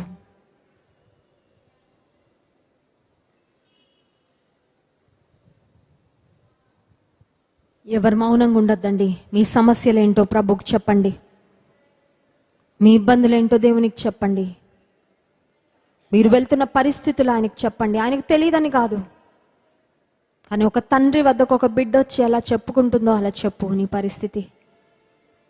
ఆయనకు సహాయం చేసేవాడు, ఆయనను ఉద్ధరించేవాడు, ఆయనను ఆదుకునేవాడు, ఆయనను లేవనెత్తేవాడు. ఎస్, ఇంకెవరు చేయలేరు నీకు సహాయం, కానీ ఆయన చేస్తాడు. మనుషులు ఒకవేళ మొండి చేయి చూపించారేమో, మేమేం చేయలేమని మనుషులు చెప్పారేమో, కానీ పరలోకపు తండ్రి నేను ఉన్నానంటున్నాడు. ఉపవాస ప్రార్థనకు వచ్చిన మీరు ఒకవేళ మీ శరీరంలో ఏదైనా అనారోగ్యం బలహీనత ఉన్నట్లయితే, మీ దేహంలో ఎక్కడ బలహీనత అనారోగ్యం ఉందో అక్కడ మీ చెయ్యి ఉంచండి. విశ్వాసంతో ప్రార్థన చేసుకుందాం. దేవుడు స్వస్థపరిచేవాడు, మహోన్నతుడా, పరిశుద్ధుడా, సర్వశక్తిమంతుడా, అద్భుతాలు జరిగించే మా తండ్రి, నీ శ్రేష్టమైన నామానికి స్తుతులు స్తోత్రాలు చెల్లించుకుంటున్నాం ప్రభా. ఈ శుక్రవారం ఉపవాస ప్రార్థనకు వచ్చిన నీ బిడ్డలను ఒక్కసారి జ్ఞాపకం చేసుకోయ్యా. ఎంతమంది వారి దేహాలలో అనారోగ్యాలతో ప్రభా మరి కొన్ని నెలల నుండి, కొన్ని వారాల నుండి, కొన్ని సంవత్సరాల నుండి వేదన పడుతున్నారా ప్రభా, నువ్వు జ్ఞాపకం చేసుకోయ్యా. పెద్ద వ్యాధైనా చిన్న వ్యాధైనా నీకు చిన్నదే ప్రభా. ప్రతి వ్యాధిని నువ్వు బాగు చేసావయ్యా. మీ దగ్గరకు వచ్చి వ్యాధితో తిరిగి వెళ్ళిపోయిన వారు ఎవరు లేరు ప్రభా. నీ చేతులకు మించిపోయిన సమస్య అంటూ ఏది లేదయ్యా. నీకు స్తోత్రాలు. నేను స్వస్థపరిచే యెహోవాను నేనే అని వాగ్దానం చేసిన దేవుడో, స్వస్థత నీకు శీఘ్రముగా లభించును అని వాగ్దానం చేసిన దేవుడో, నీ బిడలు నాయన మరి ఎక్కడ వారి చేతి నుంచి ఏ భాగంలో నాయన వారి స్వస్థత కావాలని నీ సన్నిధిలో ఎదురు చూస్తున్నారో, నజరేయుడైన యేసు నామములో వారికి స్వస్థత ఆరోగ్యము కలుగునుగాక. Lord, heal your people Lord. నీ ప్రజలకు స్వస్థతను దయచేయండి, నీ ప్రజలకు ఆరోగ్యం ఇవ్వండి. తలనొప్పితో, మైగ్రెయిన్స్తో బాధపడుతున్న వారిని స్వస్థపరచండి అయ్యా. న్యూరలాజికల్ ప్రాబ్లమ్స్తో బాధపడుతున్న వారిని స్వస్థపరచండి. బ్రెయిన్ క్లాట్స్తో బాధపడుతున్న వారిని స్వస్థపరచండి ప్రభా. నాయన మరి ఆయా రకాలైన క్యాన్సర్స్తో బాధపడుతున్న వారిని స్వస్థపరచండి ప్రభా. నాయన మరి మెడ నొప్పితో, అలాగే బ్యాక్ పెయిన్తో బాధపడుతున్న వారిని స్వస్థపరచండి నాయన తండ్రి. మరి వెన్నుపూస అరిగిపోయి ఎంతమంది బాధపడుతున్నారో ప్రభా, వారిని స్వస్థపరచండి. లంగ్ ఇన్ఫెక్షన్స్తో బాధపడుతున్న వారిని స్వస్థపరచండి. గాల్ బ్లాడర్ స్టోన్స్తో బాధపడుతున్న వారిని స్వస్థపరచండి ప్రభా. యూరినరీ ఇన్ఫెక్షన్స్తో బాధపడుతున్న వారిని జ్ఞాపకం చేసుకోండి, స్వస్థపరచండి. కిడ్నీ స్టోన్స్తో బాధపడుతున్న వారిని స్వస్థపరచండి. డయాలసిస్ పేషెంట్స్ను జ్ఞాపకం చేసుకోండి, స్వస్థపరచండి అయ్యా. నూతన అవయవములు వారికి దయచేయండి ప్రభా. కృప చూపించండి. కీళ్ళ నొప్పులతో, ఆర్థరైటిస్తో బాధపడుతున్న వారిని స్వస్థపరచండి. సోరియాసిస్తో, స్కిన్ ప్రాబ్లమ్స్తో, ఇన్ఫెక్షన్స్తో, ర్యాషెస్తో బాధపడుతున్న వారిని స్వస్థపరచమని ప్రార్థన చేస్తున్నాం. కంటి చూపు సంబంధమైన సమస్యలు ఎంతమంది బాధపడుతున్న, గ్లాకోమాతో బాధపడుతున్న వారిని స్వస్థపరచండి ప్రభా. నాయన మరి ఎంతమంది క్యాటరాక్ట్ ఆపరేషన్స్ చేయించుకున్నారో వారికి మంచి ఆరోగ్యాన్ని ఇవ్వండి నాయన, సహాయం చేయండి ప్రభు. ఎంతమంది వినికిడి సమస్యతో బాధపడుతున్నారో వారిని స్వస్థపరచమని ప్రార్థన చేస్తున్నాం. ఎంతమంది నాయన మరి గొంతు భాగంలో, అలాగే ఇంటెస్టైన్స్లో ప్రాబ్లమ్స్తో బాధపడుతున్నారు, స్వస్థపరచండి. డైజెస్టివ్ ప్రాబ్లమ్స్తో, అసిడిటీతో బాధపడుతున్న వారిని స్వస్థపరచండి ప్రభా. హార్ట్ డిసీజెస్తో బాధపడుతున్న వారిని స్వస్థపరచండి అయ్యా. హార్ట్ అటాక్ వచ్చి ఎంతమంది కోలుకుంటున్నారో వారిని స్వస్థపరచండి ప్రభా. దేవా కృప చూపించండి. బీపీతో నాయన, షుగర్తో బాధపడుతున్న వారిని జ్ఞాపకం చేసుకోండి నాయన. డయాబెటీస్ కంట్రోల్లో ఉండడానికి సహాయం చేయండి. బ్లడ్ ప్రెషర్ కంట్రోల్లో ఉండడానికి సహాయం చేయండి ప్రభా. నీ కృప దయచేయండి ప్రభా. ఇంకా నాయన ఏ చెప్పుకోలేని వ్యాధులతో, సమస్యలతో, థైరాయిడ్తో నాయన, పీసీఓడితో బాధపడుతున్న వారికి జ్ఞాపకం చేసుకోండి ప్రభా. నీ కనికరాన్ని చూపించిన. హార్మోనల్ ఇంబ్యాలెన్స్తో బాధపడుతున్న వారికి జ్ఞాపకం చేసుకోండి, స్వస్థపరచండి అయ్యా. నీవే గొప్ప కార్యాలు జరిగించండి ప్రభా. ఎంతమంది నాయన మరి వివాహాల కొరకు ఎదురు చూస్తున్నారో ఆ ప్రియ బిడ్డల కొరకు నీ సన్నిధిలో ప్రార్థన చేస్తున్నాం. వివాహాలు ఎంతమందికి కావాలని ఎదురు చూస్తున్నారో ఒకసారి మీ చేయి పైకెత్తండి. దేవుడు మీకు సహాయం చేసేవాడు. ఒకవేళ మీ బిడ్డలకు వివాహాలు అవ్వాలని మీరు ఎదురు చూస్తున్నట్లయితే దేవుని సన్నిధిలో చేతులెత్తి మొరపెట్టుకుందాం. ఆయన కనికర సంపన్నుడు, ఆయన సహాయం చేసే దేవుడు. పరిశుద్ధురానికి స్తోత్రాలయ్యా. వివాహాల కొరకు ఏ కుటుంబాలలో తల్లిదండ్రులు, బిడ్డలు ఎదురు చూస్తున్నారు ప్రభా, జ్ఞాపకం చేసుకోండి. ఏకాంగులను సంసారులుగా చేసేవాడవయ్యా. నీవు కట్టకపోతే ఇల్లు కట్టువాని ప్రయాస వ్యర్థమేనని నీ వాక్యంలో ఉంది. దేవా సహాయం చేయండి. దేవా కనికరం చూపించండి నాయన. క్రైస్తవ కుటుంబాలుగా బిడ్డలు కట్టబడడానికి సహాయం చేయండి. శ్రేష్టమైన జీవిత భాగస్వాములు, ఆశీర్వాదకరమైన భవిష్యత్తు నాయన నీ బిడ్డలకు దయచేయమని ప్రార్థన చేస్తున్నాను ప్రభా. నీవే కృప చూపండి. పరలోకపు ఎలియాజరుగా మీరు ఉండండి ప్రభా. శ్రేష్టమైన ఏర్పాట్లు వారి గృహాలకు మీరు నడిపించమని ప్రార్థన చేస్తున్నామయ్యా. సహాయం చేయండి. ఎంతమంది గర్భఫలము కొరకు ఎదురు చూస్తున్నారో ఒక్కసారి మీ కడుపు భాగంలో మీ చేతిని ఉంచండి. విశ్వాసంతో ప్రార్థన చేద్దాం. పరిశుద్ధుడానికి స్తోత్రం. అన్న గర్భాన్ని తెరిచిన దేవుడవయ్యా, అద్భుతాలు చేసే దేవుడో ప్రభా, సంతు లేని దాని ఇల్లాలుగా, కుమారుల సంతోషము గల తల్లిగా చేస్తానని వాగ్దానం చేసిన దేవుడో, గర్భఫలము ఆయన ఇచ్చు బహుమానమే అని నీ వాక్యంలో ఉంది ప్రవ్వా.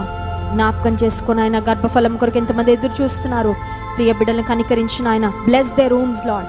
వారి గర్భాన్ని తెరవచ్చే ప్రవ్వా. లోపల ఏ సమస్య ఉన్నప్పటికీ నాయన నీవే సమస్యను క్లియర్ చేయండి నాయన. హెల్దీ బేబీస్ని నాయన చక్కగా కన్సీవ్ అవునట్లు 9 నెలలు మోసి కనే కృపనివ్వండి. ఎంతమంది సహోదరులు నాయన మరి అబార్షన్స్ అయ్యి బిడ్డలను కోల్పోయి డిసప్పాయింట్మెంట్లో, బాధలో, వేదనలో ఉన్నారో వారిని కనికరించు ప్రవ్వా. తిరిగి నాయన తల్లులయ్యే కృపను వారికి దయచే ప్రవ్వా. ఈ సన్నిధిలో ఎంతమంది ఆశగా ఎదురు చూస్తున్నారు, మరి ఆశను నీవు నెరవేర్చమని ప్రార్థన చేస్తున్నాను. ఈ సన్నిధిలో చేయబడుతున్న ప్రార్థనలకు ఎంతో మంది జీవితాల్లో మీరు మేలు చేస్తున్నారు. ఎన్నో సాక్ష్యాలు మేము వింటున్నాం ప్రభా. నీ నామమునకు మాత్రమే మహిమ, ఘనత, ప్రభావములు చెల్లిస్తున్నామయ్యా. ఇంకా ఎంతమంది అద్భుతాల కొరకు ఎదురు చూస్తున్నారో వారి జీవితాల అద్భుతాలు చేయండి. జాబ్స్ కొరకు ఎంతమంది ఎదురు చూస్తున్నారు జ్ఞాపకం చేసుకోండి. కాంపిటేటివ్ ఎగ్జామ్స్ రాస్తూ, ఇంటర్వ్యూస్ అటెండ్ అవుతూ ప్రభా, వాటిలో నాయన మరి క్లియర్ చేసుకోలేక, పాస్ అవ్వలేక ఎంతమంది బాధపడుతున్నారు. కనికరించండి నాయన. నీ కృప చూపించమని ప్రార్థన చేస్తున్నాను ప్రభా. ఎలా ప్రిపేర్ అవ్వాలో తగిన జ్ఞానము, గైడెన్స్ మీరు అనుగ్రహించండి. మంచి జ్ఞాపక శక్తి, జ్ఞానము వారికి దయచేయండి ప్రభా. ఇంటర్వ్యూలో ఎలా ఆన్సర్ చేయాలో సమయోచితమైన నీ కృప సహాయం అందించండి ప్రభా. ప్రమోషన్స్ కొరకు ఎదురు చూస్తున్న వారికి ప్రమోషన్స్ ఇవ్వండి నాయన. ట్రాన్స్ఫర్స్ కొరకు ఎదురు చూస్తున్న వారికి ట్రాన్స్ఫర్స్ ఇవ్వండి. శాలరీ హైక్ కొరకు ఎదురు చూస్తున్న వారికి శాలరీ హైక్ అవ్వడానికి సహాయం చేయండి. ఎంతమంది మరి తగిన కష్టానికి తగిన ప్రతిఫలము రాక బాధపడుతున్నారు జ్ఞాపకం చేసుకోండి. ఎంతమంది కష్టపడుతూ సహా నాయన వారి డబ్బు నాయన మరి హాస్పిటల్స్లో వ్యర్థమైపోతుందో, ఆయా నాయన మరి అడిక్షన్స్ వలన డబ్బునంతా కోల్పోతున్నారు జ్ఞాపకం చేసుకోండి ప్రభా. తాగుడు వ్యసనానికి బానిసైన వారు, పరస్త్రీ వ్యామోహానికి, పరపురుషుని వ్యామోహానికి బానిసై కుటుంబాలని కోల్పోయి, కుటుంబాలను విడిచిపెట్టి నాయన బాధ్యత లేకుండా ఎంతమంది ఉన్నారో వారిని జ్ఞాపకం చేసుకోండి అయ్యా. వారి ఉన్న బంధకాల నుండి విడిపించండి. డ్రగ్ అడిక్ట్స్ కొరకు ప్రార్థన చేస్తున్నామయ్యా. ఆ డ్రగ్ అడిక్షన్ నుంచి వారికి విడుదల దయచేయండి. పార్నోగ్రఫీకి ఎంతమంది అడిక్ట్ అయిపోయారు వారి కొరకు ప్రార్థన చేస్తున్నాను. అడిక్షన్ నుంచి నీ విడుదల దయచేయమని ప్రార్థన చేస్తున్నాను. చెడు స్నేహాలకు ఎంతమంది అలవాటు పడిపోయారు ప్రభా. నాయన మరి చెడ్డ స్నేహాల నుండి వారిని తప్పించమని ప్రార్థన చేస్తున్నామయ్యా. సహాయం చేయండి. మా సంఘంలోని చిన్న బిడ్డలని చేతులకు అప్పగిస్తున్నాం. స్కూల్కి వెళ్తున్న బిడ్డలు, బస్సు బిడ్డలను జ్ఞాపకం చేసుకోండి ప్రభా. కాలేజ్ స్టడీస్లో ఉన్న వారిని జ్ఞాపకం చేసుకోండి. యవన బిడ్డలను జ్ఞాపకం చేసుకోండి. వారు స్కూల్కి వెళ్ళినప్పుడు, వచ్చినప్పుడు నీకు క్షేమాన్ని దయచేయండి. చదువుల్లో తగిన జ్ఞానం అనుగ్రహించండి ప్రభా. సహాయం చేయండి నాయన. ఎంతమంది ప్రొఫెషనల్ కోర్సెస్ చదువుతున్నారో వారిని జ్ఞాపకం చేసుకోండి ప్రభా. ఎంతమంది నాయన మరి పీజీ చేస్తున్నారు, పిహెచ్డి చేస్తున్నారు, వారందరినీ కూడా జ్ఞాపకం చేసుకోండి ప్రభా. వారి స్టడీస్లో కావాల్సిన కృపను అనుగ్రహించమని ప్రార్థన చేస్తున్నాం. సహాయం చేయండి ప్రభా. కనికరించిన ఎంతమంది వృద్ధాప్యంలో ఉన్నారో వారిని జ్ఞాపకం చేసుకోండి అయ్యా. వృద్ధాప్యం వల్ల కలుగు ప్రతి బలహీనత నుండి వారిని తప్పించమని, విడిపించమని ప్రార్థన చేస్తున్నాను. ఎంతమంది భయం గుప్పిట్లో ఉన్నారో ప్రభా. భయం వలన, చింత వలన, బాధ వలన నిద్ర పట్టక, నెమ్మది లేక, ఎవరితో సరిగ్గా ఉండలేక, నీ సన్నిధిలో సరిగ్గా ప్రార్థన చేయలేక ఎంతమంది నాయన మరి ఇబ్బందుల్లో ఉన్నారో వారిని కనికరించు ప్రభా. భయం నుండి విడుదల దయచేయండి. చింత నుండి విడుదల దయచేయండి. మానసికంగా వారికి ఉన్న స్ట్రెస్ నుండి విడుదల దయచేయండి. కృప చూపించండి ప్రభు. ఎంతమంది పనుల భారము వారి ఎదుట ఉండి ఈ భారాన్ని ఎలా మోయాలి, ఈ పనులన్నీ ఎలా చేయాలని కృంగిపోతున్నారు ప్రభా. వారి పనుల భారం నీ మీద మోపడానికి సహాయం చేయండి ప్రభా. నీవే కృప చూపించండి. ఏ కుటుంబాల్లో ఇంకా రక్షణ పొందని కుటుంబ యజమానులు, రక్షణ పొందని స్త్రీలు, రక్షణ పొందని యవన బిడ్డలు ఉన్నారు. కుటుంబాల కొరకు ప్రార్థన చేస్తున్నాను నాయన. యవన కాలం ముందు కాడి మోయటన్నారు, నీకు మేలన్నీ వాక్యంలో ఉంది ప్రభా. యవన బిడ్డలు రక్షణ పొందే కృప దయచేయండి అయ్యా. కుటుంబ యజమానులు రక్షణ పొందడానికి సహాయం చేయండి. కుటుంబంలో స్త్రీలు నీ యందు భయభక్తులు కలిగి ప్రభా, ప్రార్థన ద్వారా వారి గృహాలను కట్టుకోవడానికి కావలసిన కృప అనుగ్రహించమని ప్రార్థన చేస్తున్నాను. మా మందిరానికి వస్తున్న, సంఘమునకు వస్తున్న ప్రతి ఒక్క బిడ్డ ప్రభా ఆత్మ సంబంధంగా స్థిరపడాలయ్యా. ఆత్మ సంబంధమైన అనుభవాల్లో ఎదగాలి ప్రభా. ఆత్మలో వర్ధిల్లాలయ్యా. రక్షణ పొందాలి ప్రభా. మీరు సహాయం చేయండి నాయన. ఒక్క డెక్కైనా విడవబడకుండా కృప చూపండి. మీరు అక్కడ ఎప్పుడు వచ్చినప్పటికీ ప్రభా సంఘముగా మేమందరము ఎత్తబడడానికి నీవే సహాయం చేయమని ప్రార్థన చేసిన ఎంతమంది బిడ్డలు హాస్టల్స్లో ఉన్నారు, దూర ప్రాంతాల్లో, దూర దేశాల్లో ఉన్నారు, వారిని జ్ఞాపకం చేసుకుంటున్నాం ప్రభా. నీవే కనికరించి సహాయం చేయండి. ఎంతమంది ఆయా శోధనలకు లోనై ప్రభా మరి నాయన శోధనలో నిలబడలేక, నిన్ను మహిమపరచలేక ఉన్నారో ప్రభా, వారిని జ్ఞాపకం చేసుకోండి అయ్యా. ప్రతి శోధనను జయించే కృపను నీవే అనుగ్రహించమని ప్రార్థన చేస్తున్నాను. ఈ దినము విన్న వాక్యము మా హృదయాల్లో ఫలింపచేయండి. క్రైస్ట్ వర్షిప్ సెంటర్ సంఘమును బట్టి నీకు స్తోత్రాలయ్యా. మాకు ఇచ్చిన ఆత్మపూర్ణులైన దైవజనులను బట్టి నీకు వందనాలు చెల్లించుకున్నాం. ఆత్మీయ తల్లిదండ్రులను బట్టి స్తోత్రాలు. వారికి మంచి ఆరోగ్యమును, శక్తిని, బలమునిచ్చి నీ సేవలో ఇంకా బలంగా వాడుకోండి ప్రభువా. దైవజనులు జాన్ వెస్లీ గారిని నీ చేతులకు అప్పగిస్తున్నామయ్యా. గోవా ప్రాంతంలో మీరు జరిగించిన సేవను బట్టి నీకు వందనాలు చెల్లించుకున్నాము. అక్కడొచ్చి నీ వాక్యం వినని ప్రజలందరూ కూడా ప్రభువా నీ వాక్యంలో స్థిరపడినట్లు సహాయం చేయండి. అక్కడ నీ సువార్తకు నాయన ద్వారాలు ఇంకను తెరవబడినట్లుగా దేవా మీరు అధికారులతో, ప్రభుత్వంతో మీరు మాట్లాడమని ప్రార్థన చేస్తున్నామయ్యా. సహాయం చేయండి ప్రభువా, కృప చూపించండి నాయన. అలాగే ప్రభువా మరి క్రైస్ట్ టెంపుల్ పరిచర్య కొరకు ప్రార్థన చేస్తున్నాం. పాల్ ఇమాన్యుయల్ గారు అమెరికా దేశంలో పరిచర్య నిమిత్తం వెళ్ళుండగా వారి యొక్క ప్రయాణాలలో, సేవలో మీరు తోడుగుండండి. తిరిగి భారతదేశం క్షేమంగా నడిపించండి. క్రైస్ట్ టెంపుల్ మందిర నిర్మాణం కొరకు ప్రార్థన చేస్తున్నాం ప్రభువా. విజయవాడలో ఒక మహిమగల మందిరము, నీ సన్నిధిలో, నీ ఆవరణంలోకి అనేక మంది ప్రజలు ప్రవాహం వలె వచ్చి నీ వాక్యంలో స్థిరపడినట్లుగా ప్రభా ఒక శ్రేష్టమైన మందిరం అక్కడ కట్టబడినట్లు మీరే ద్వారాలు తెరిచి నీవే కృప చూపించి సహాయం చేయమని ప్రార్థన చేస్తున్నాను ప్రభా. కృప చూపించండి నాయన. క్రైస్ట్ వర్షిప్ సెంటర్లో ఉన్న సంఘ పెద్దలను బట్టి నీకు స్తోత్రాలు, పరిచారకులను బట్టి నీకు స్తోత్రాలు, టీంలో పనిచేసిన ప్రతి బిడ్డను బట్టి నీకు వందనాలు ప్రభా. సండే స్కూల్ టీచర్స్ని బట్టి నీకు వందనాలు, వాలంటీర్స్ని బట్టి వందనాలు ప్రభా. నాయన నీ సేవలో పాటుపడుతున్న, ప్రయాసపడుతున్న నీ బిడ్డలందరినీ నీ చేతులకు అప్పగిస్తున్న ప్రార్థన యోధులను బట్టి నీకు వందనాలు ప్రభా. వారి యొక్క కానుకలను నీ పరిచర్య కొరకిచ్చి నీ పనిని ప్రోత్సహిస్తున్న ప్రతి బిడ్డను బట్టి నీకు వందనాలు చెల్లించుకున్నాం. క్రైస్ట్ వర్షిప్ సెంటర్ ఆన్లైన్ ఫ్యామిలీని బట్టి నీకు వందనాలు చెల్లించుకున్నాం. ఆయా దేశాల నుండి, ఆయా ప్రాంతాల నుండి ప్రభా ప్రతి మీటింగ్కు కనెక్ట్ అవుతూ నీ వాక్యాన్ని వింటూ నాయన మరి ప్రార్థనలో, వాక్యంలో ఎదుగుతున్న నీ బిడ్డలందరినీ బట్టి నేను స్తుతిస్తున్నామయ్యా. ప్రతి ఒక్కరిని పేరు పేరు వరుసన మీరు దీవించండి, ఆశీర్వదించండి. మెడికల్ అండ్ రీహాబిలిటేషన్ సెంటర్ యొక్క నిర్మాణము నీ చేతులకు అప్పగిస్తున్న 4th స్లాబ్ అవ్వడానికి మీరు సహాయం చేసినందుకు వందనాలు ప్రభా. మిగిలిన పని అంతటిలో తోడుగుండండి.